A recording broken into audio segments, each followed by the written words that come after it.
sudden wet, ripping noise. Another scream, weaker. Something huge shifted and turned. Quite distinctly, Hall heard the wet snap that a fractured bone makes. A legless rat, guided by some bastard form of sonar, lunged against him, biting. Its body was flabby, warm. Almost absently, Hall turned the hose on it, knocking it away. The hose did not have quite so much pressure now. Hall walked to the brow of the wet hill and looked down. The rat filled the whole gully at the far end of that noxious tomb. It was a huge and pulsating grey, eyeless, totally without legs. When Hall's light struck it, it made a hideous mewling noise.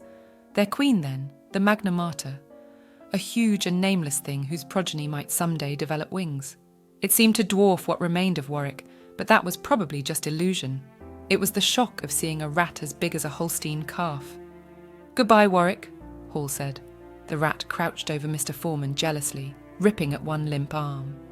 Hall turned away and began to make his way back rapidly, halting the rats with his hose, which was growing less and less potent. Some of them got through and attacked his legs above the tops of his boots with biting lunges. One hung stubbornly on at his thigh, ripping at the cloth of his corduroy pants. Hall made a fist and smashed it aside. He was nearly 3/4 of the way back when the huge whirring filled the darkness. He looked up, and the gigantic flying form smashed into his face. The mutated bats had not lost their tails yet.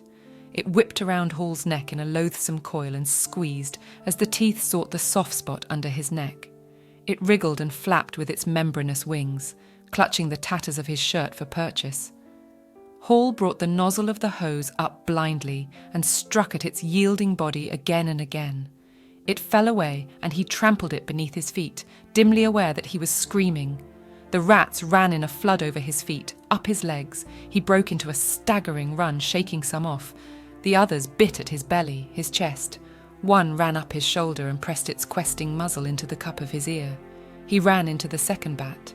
It roosted on his head for a moment, squealing, and then ripped away a flap of Hall's scalp. He felt his body growing numb, his ears filled with the screech and yammer of many rats.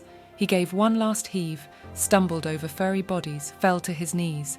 He began to laugh, a high screaming sound. 5 a.m., Thursday. "Somebody better go down there," Brochu said tentatively. "Not me," Wisconski whispered. "Not me."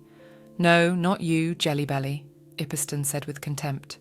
"Well, let's go," Brogan said, bringing up another hose.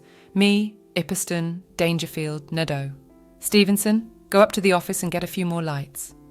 Ippiston looked down into the darkness thoughtfully. "Maybe they stopped for a smoke," he said. "A few rats, what the hell?" Stevenson came back with the lights. A few moments later, they started down. That was the final video of the chapter Graveyard Shift. With next video, we will start the next chapter, so stay tuned.